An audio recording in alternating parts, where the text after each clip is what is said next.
O ministro do STF, Gilmar Mendes, disse: o Exército está associado a esse genocídio.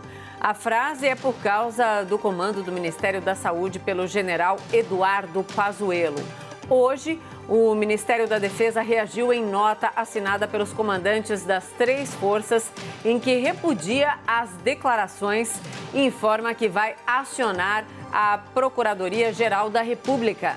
O tema de hoje é: as Forças Armadas devem assumir o protagonismo político ou ficar restritas às suas funções constitucionais?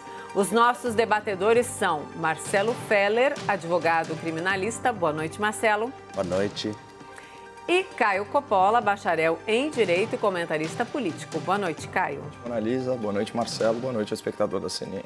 Começamos então com você, Caio. Suas primeiras considerações, então, por favor. Vamos responder à questão formulada no enunciado do debate, para depois tratar de outro ponto fundamental: a declaração possivelmente criminosa do ministro Gilmar Mendes, do Supremo Tribunal Federal.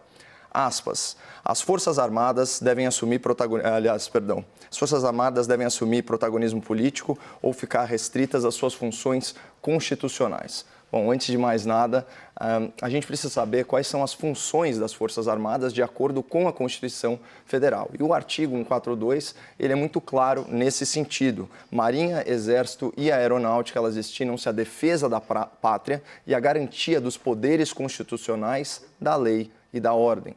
Portanto, a imensa responsabilidade institucional das Forças Armadas extrapola a defesa nacional. Os militares, eles também respondem pela garantia dos poderes constitucionais e pelo próprio respeito à lei e ao Estado de Direito. O presidente do STF, o senhor Dias Toffoli, afirmou mês passado: não é mais possível Forças Armadas como poder moderador. Então percebam como essa crítica é falaciosa. Os militares não detêm o poder moderador, ou seja, uma autoridade superior para equilibrar tensões entre os poderes. Esse mecanismo político foi oficialmente extinto com a Constituição de 1891. Os militares detêm sim um poder garantidor. E o que significa garantir? Significa assegurar, tornar seguro. O guardião da Constituição é, ou melhor, deveria ser, o Supremo Tribunal Federal.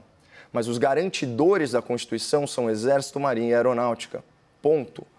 Ou seja, num ambiente de insegurança jurídica, de violação das leis pelas autoridades constituídas, de abuso de direito ou de prática sistemática de ações ou crimes contra o Estado e as suas instituições, a Constituição, lei maior do país, ela insta, ela compele, ela responsabiliza as Forças Armadas a defenderem a democracia. Isso se chama proteção, não repressão. Isso se chama garantir, não interferir. Isso se chama Estado de Direito, não Estado de exceção. Mas tirando as funções institucionais das Forças Armadas, também é necessário observar os direitos políticos fundamentais dos militares, isso também à luz da Constituição, que estabelece que todos são iguais perante a lei, sem distinção de qualquer natureza. Logo, todo cidadão patriota e vocacionado que segue a carreira militar também pode votar, também pode ser eleito e também pode ser nomeado para cargo público, claro que observadas aí algumas condições especiais. O que fica muito claro a partir da análise desses dispositivos é que a própria Constituição enseja a participação dos militares num governo civil. E num contexto de crise política, de decisões judiciais ilegais, de ingerência indevida entre poderes e dessa pandemia global, é natural que Forças Armadas ganhem protagonismo. E mais, segundo dados de 2019, do próprio Datafolha, que é um instituto de pesquisa ligado a um grupo de comunicação que faz oposição sistemática ao atual governo, 45% dos brasileiros confiam muito nas Forças Armadas e outros 35% confiam um pouco. Ou seja, 80% da população confia nas Forças Armadas. Isso é um recorde absoluto entre as instituições. Para efeito de comparação, nesse mesmo levantamento, só 8% dos entrevistados confiavam muito no Congresso e apenas 5% nos partidos. E aqui cabe uma observação tão importante quanto elementar, que é a seguinte: ao colocar militares reformados ou da reserva em cargos de livre nomeação do Poder Executivo, como ministérios, secretarias, diretorias, o governo Bolsonaro prestigia a instituição democrática que goza da melhor reputação entre a população. Então, considerando os dados dessas pesquisas de opinião, dá para cravar com uma razoável certeza que o povo brasileiro prefere ver militares nomeados do que políticos indicados, né? E essa era a prática comum, indicação de político, em governos anteriores, que loteavam os ministérios entre os partidos da base aliada e ainda compravam apoio político na base da propina. Mas retomando, as pessoas confiam nas nossas Forças Armadas e nomear militares é uma decisão de alto viés democrático porque prestigia a preferência popular. Aliás, confiança é uma palavra muito forte, muito simbólica, né? Na sua origem latina, ela tem como raiz o termo fides, que significa fé. Confiar é acreditar com fé. E eu, pessoalmente, faço parte dessa maioria esmagadora de 80% da população nacional que confia na instituição militar e na competência dos seus quadros, especialmente no oficialato, que é uma categoria já reconhecida pela sua excelência técnica. E entre esses oficiais, há um militar de alta patente, de múltiplas condecorações, que é o general Eduardo Pazuello. Há mais de 50 dias ele está à frente da pasta da saúde, respondendo aí pelos atos do Ministério na qualidade de ministro interino. E é legítimo criticar ações ou omissões do Ministério, mas é incorreto afirmar que esse Ministério está desgovernado. Existe sim uma liderança forte e com formação militar. Por isso eu acho muito impróprio qualificar a ausência de um ministro titular como um ato de descaso com a pandemia. E é uma insensatez afirmar que o Exército está se associando a um genocídio, como disse o senhor ministro Gilmar Mendes. Mas esse assunto eu pretendo abordar aí na minha próxima fala. Marcelo, suas primeiras considerações, então, por favor. Boa noite, Mona Lisa. Boa noite, Caio. Boa noite, pessoal. Em 1º de abril de 1964, e com um agradável discurso de que eram necessários para pacificar a nossa sociedade, os militares tomaram o poder à força. Ficariam pouco tempo, segundo o discurso. Na prática, ficaram quase 25 anos. Esse passado recente e bastante traumático não dá para ser apagado. A ferida segue aberta e de 88 para cá, até a subida ao poder de Jair Bolsonaro, os militares seguiram exercendo o papel que a nossa Constituição lhes reserva: a defesa da pátria, de nossas fronteiras, de nossa soberania.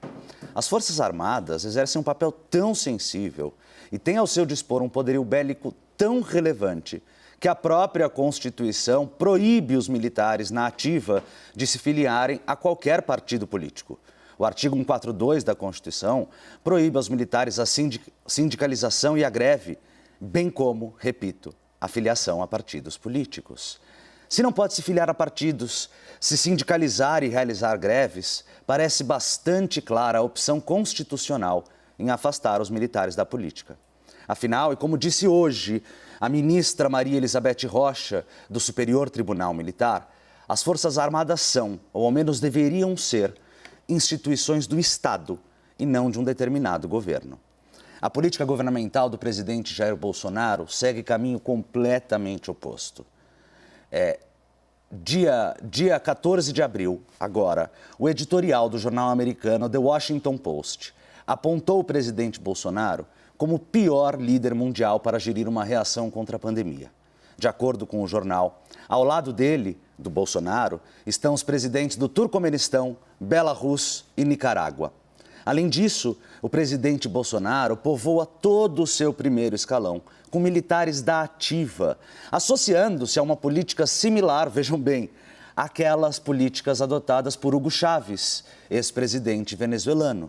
Números do dia de hoje, mostram que até agora 254 militares já trabalharam em alguma pasta do governo federal em cargos comissionados, cargos de confiança. São 56 militares no Ministério da Defesa, número que seria até compreensível por estarem justamente no Ministério da Defesa. Mas também são 42 militares no Ministério da Justiça, 30 na Casa Civil, 22 na pasta da Ciência e Tecnologia e 20 na Secretaria-Geral da Presidência da República. No Ministério da Saúde, desde que o general Pazuello assumiu interinamente o Ministério, já são 25 militares que ocupam, hoje, postos que no passado eram de técnicos. A militarização da política pelo governo Bolsonaro é evidente. Os números mostram isso. E os números também mostram, lamentavelmente, que o discurso e a postura do presidente da República são diretamente responsável por pelo menos 10% dos casos de Covid no Brasil. Um estudo científico feito em conjunto por professores de economia das universidades de Cambridge e da Fundação Getúlio Vargas, feito com Big Data, com base científica, comprovou estatisticamente que os atos do presidente influenciaram pessoas que passaram a adotar posturas arriscadas frente ao vírus, contaminando-se. De acordo com o estudo, isso não é opinião minha, Jair Bolsonaro é diretamente responsável por 10% das mortes. Se já ultrapassamos o tristíssimo marco de 70 mil mortes, a postura de Jair Bolsonaro seria responsável diretamente por pelo menos 7 mil mortes. É errado, juridicamente, falar em genocídio? Sim, é errado do ponto de vista jurídico. Mas social e politicamente, como chamar alguém que é diretamente responsável por pelo menos 7 mil mortes? Veja, não sou eu que estou falando, não estou dando opinião sobre o assunto. É o estudo, repito, Universidade de Cambridge e GV, que provam, por A mais B, que as condutas deles são responsáveis por pelo menos 7 mil mortes. Não é o exército que é genocida, é o próprio presidente, politicamente falando. E, de fato, as Forças Armadas estão perigosamente se associando, dia após dia, ao presidente. A palavra, o genocídio, ainda que juridicamente errada, tem força política. A mesma força política e não jurídica das Forças Armadas ao afirmarem que mandarão para o Procurador-Geral da República a fala do ministro Gilmar. A fala foi de fato infeliz, especialmente no momento em que o país precisa, e todos nós precisamos, de equilíbrio. Infeliz, mas definitivamente não criminosa. Criminoso, esse sim, o nosso presidente. O ex-secretário da Saúde, Wanderson Oliveira, contou que em março o Palácio do Planalto foi avisado que a estimativa de mortos pela pandemia seria de 100 mil pessoas em 6 meses. 4 meses depois, estamos em 70 mil. A projeção tem se mostrado bastante acertada. E o que faz o nosso presidente, além de, nas palavras do ex-ministro Mandetta, ter realizado um desmanche do Ministério da Saúde no meio da maior pandemia do século? Jair Bolsonaro tem dito, repetido e agido, com um sonoro "e daí?". Se não tem intenção de matar tantos, no mínimo, não se importa com suas mortes. É aquilo que no direito penal a gente chama de dolo eventual. A pessoa prevê o risco, é avisado, mas não se importa. Afinal, e abre aspas, e daí? Caio e Marcelo, vamos então ao debate, por favor. Vou endereçar aí os argumentos iniciais do Marcelo, mas como eu respondi a pergunta em pauta nos argumentos iniciais, eu queria fazer algumas observações sobre os fatos narrados no enunciado do debate, né? Mais especificamente sobre aquela colocação absurda do ministro Gilmar Mendes ao tratar da gestão do Ministério da Saúde em uma live, se não me engano, realizada aí no último dia 11, né? Vejam que desatino. É preciso dizer isso de uma maneira muito clara. O Exército está se associando a esse genocídio. Não é razoável, é preciso pôr fim a isso. Bom, aqui não há muita margem para interpretação, ao contrário do que sustentou meu colega. O ministro do STF afirmou que o governo brasileiro está cometendo um genocídio, ou seja, um deliberado extermínio em massa, e que o Exército deve parar de se associar a essa prática. E como bem observado na nota conjunta assinada pelo ministro da Defesa e pelos comandantes do Exército, da Marinha e da Aeronáutica, genocídio é definido por lei como a intenção de destruir, no todo ou em parte, grupo nacional, étnico, racial ou religioso. Isso consta da Lei 2.889 de 56. Trata-se de um crime gravíssimo, tanto no âmbito nacional como na justiça internacional, o que naturalmente é de pleno conhecimento de um jurista. Então, como bem observou o vice-presidente da República, o general Milton Mourão, essa fala do senhor Gilmar Mendes, abre aspas, ultrapassou o limite da crítica. Ou seja, em outras palavras, ela configura abuso da liberdade de expressão. Né? E mais, eu acredito ser possível que esse disparate seja interpretado sim como um crime, especialmente se nós considerarmos que a Lei de Segurança Nacional, antes chamada pela militância progressista de entulho autoritário, foi ressuscitada para punir injustamente, com rigor excessivo, os apoiadores do governo. E pau que bate em Chico, pelo menos deveria bater em Francisco.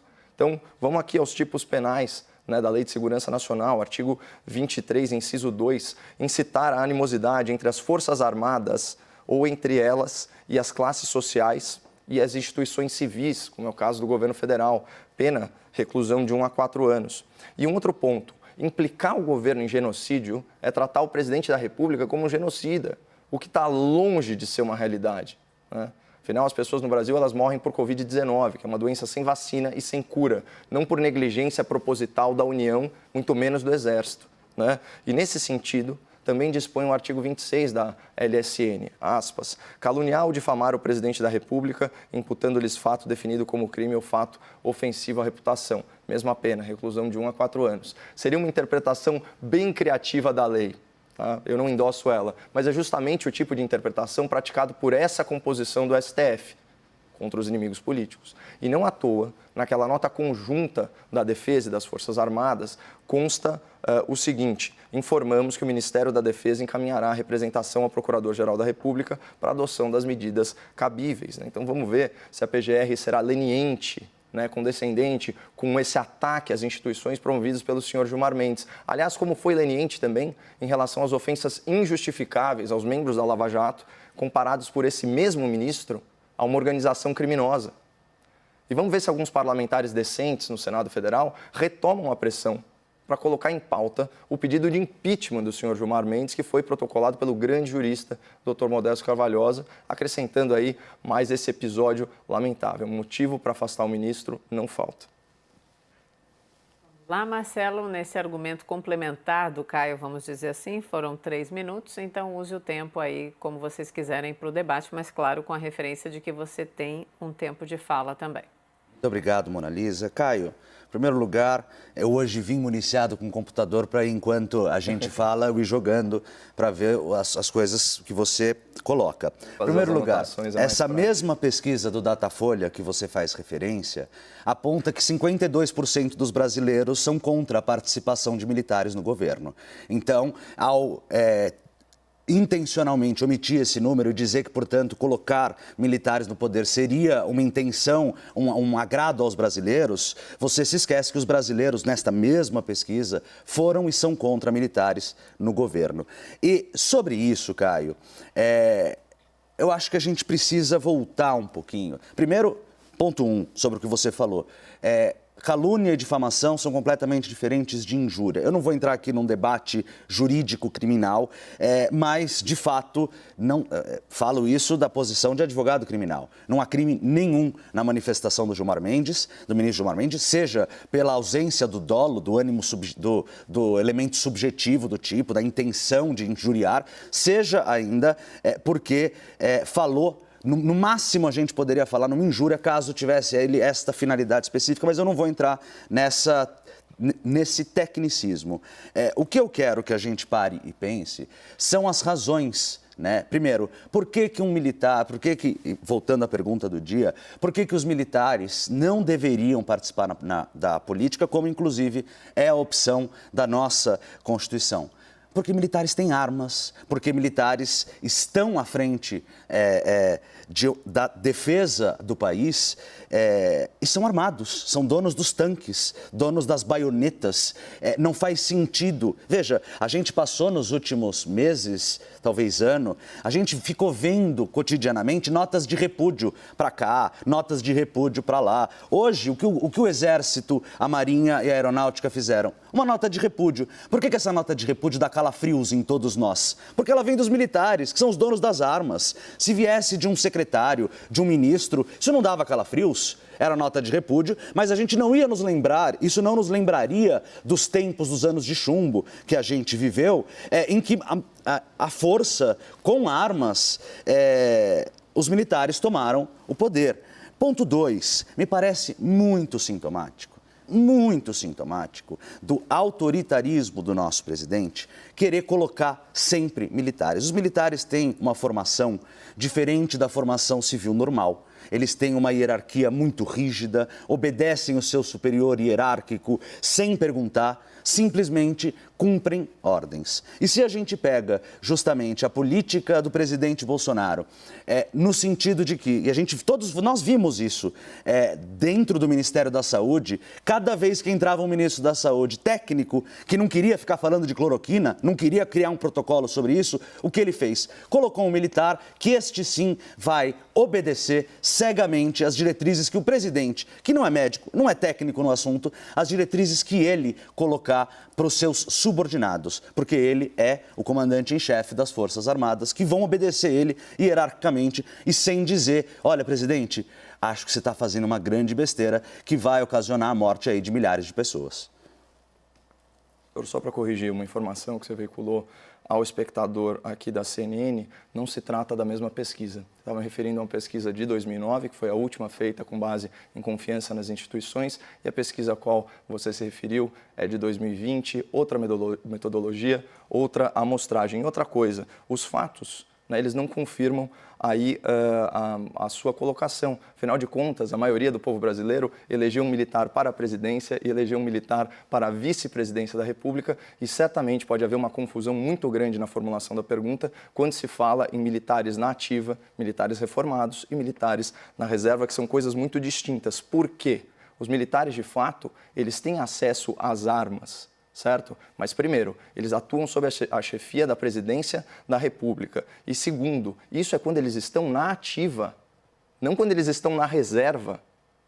O ministro Pazuello está na ativa, quando eles estão na ativa, não quando eles estão na reserva. O ministro Pazuello está na ativa. E não quando eles estão reformados e não quando eles estão num governo civil. Está na ativa o ministro Pazuello, cara. E ele pode então, ordenar o uso de armas, pelo amor de Deus. E eles cumprem ordens dessa forma hierarquizada que você... Eles cumprem as ordens da forma hierarquizada que você colocou, exatamente nessa situação, quando eles estão atuando no Exército. Você falar que um militar não questiona ordens absurdas numa estrutura de governo civil é extremamente preconceituoso.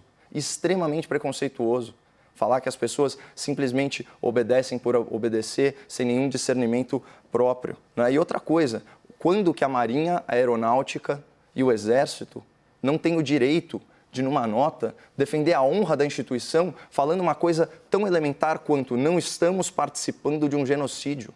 Esse argumento do genocídio é um absurdo, não só do ponto de vista jurídico, é óbvio que ele não é pertinente, porque, como você bem colocou, não existe o elemento, nem existiria o elemento de dolo, né? Seria um homicídio por negligência. Mas esse argumento do genocídio, ele não tem nexo de causalidade. Estabelecer uma relação entre as ações do presidente e as mortes por uma doença que não tem vacina, que não tem cura, em que você não consegue perceber padrões óbvios, né, de contágio, a gente vai saber exatamente o que aconteceu nessa pandemia? Ao fim e ao cabo. Quando nós compararmos o Brasil... Pesquisas científicas. Não, mas você tem... Pesquisa científica. Eu estou aqui com ela aberta. Estudos absolutamente enviesados. Enviesado, Caio. A Universidade de Cambridge, FGV, é enviesado. Pelo amor de Deus. É enviesado, Marcelo, é Cambridge e FGV. Chama um estudo que conclui tradução livre, mais do que palavras. Marcelo, um estudo que conclui que uma pessoa é responsável direta pela morte de 7 mil é um estudo enviesado. Isso não é ciência. Não é. Isso é opinião. Não, isso é opinião, Caio. A opinião é o que você está dando pessoas, aqui. Eles têm certeza absoluta que essas pessoas não teriam morrido, Caio, se não fosse o presidente da República. Eu sei que é talvez um pouco grande a leitura, tem 36 páginas, mas eu te recomendo a leitura antes de rebater ele. Qual o método científico disso? Isso é um achismo travestido de ciência. Isso é um achismo travestido de ciência e é um verdadeiro absurdo. Então é o seguinte, se o presidente da República é responsável por 7 mil mortes, como você sustentou aqui, por que ele não está sendo processado? Por que ele não está sendo processado? A gente tem uma série de fatores. Por que ele não está sendo impedido no Congresso Nacional, o impeachment? Veja, eu vou voltar ao tema. Pelo amor de Deus, o que adianta falar que não foi impeachment, que não é um genocídio? Olha o que você falou. Não é um genocídio, é só um assassinato em massa por negligência. Exatamente. Obrigado. Pelo amor de Deus. Então você está acusando o presidente da República em rede nacional absolutamente omisso, de ser um assassino por omissão. Absolutamente isso? Omisso, absolutamente omisso. É absurdo a gente tem o nível do debate público nesse país. Realmente, é absurdo.